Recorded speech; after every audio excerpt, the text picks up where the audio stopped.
Ignorance is bliss. The other day I was reading in Ecclesiastes, the Bible, and the story talks about how the author goes and applies wisdom and tries to find all the wisdom of the world, and all he finds is that everything on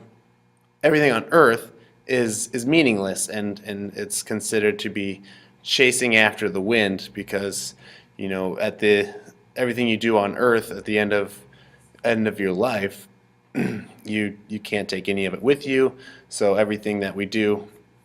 is meaningless. And one of the things that he says in there is, for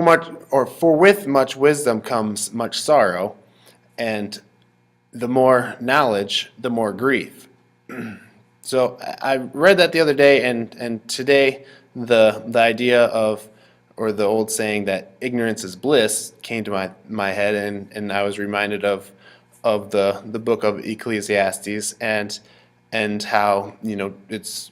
true that with the more knowledge and wisdom that you obtain, you're going to realize that there's going to be more sorrow and more grief, just because you understand how life works, and you understand that no matter how much we try, we're gonna lose people, and through death, or within relationships, and we're gonna lose things, and that, I mean,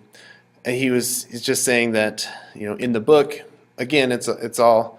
meaningless, because at the end of our life,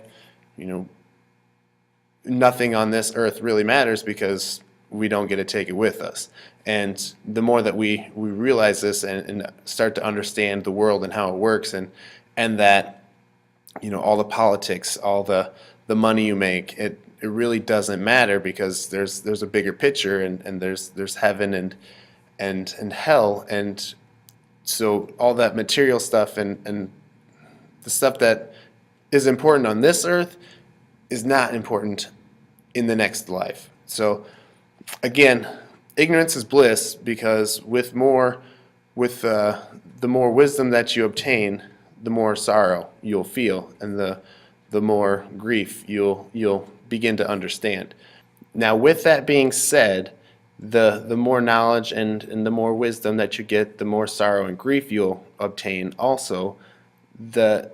more knowledge and wisdom you are able to obtain, the better you'll be able to live this life in accordance and in line with how your next life is going to be, as you move into that, or move on to that next life. So I encourage you to read the book of Ecclesiastes, and just get an idea of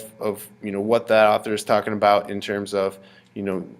with more wisdom brings more sorrow, and with the gain of knowledge gains grief. And then you decide how you want to move forward with that, because I can't do that. I can only live my life. So until next time, own yours.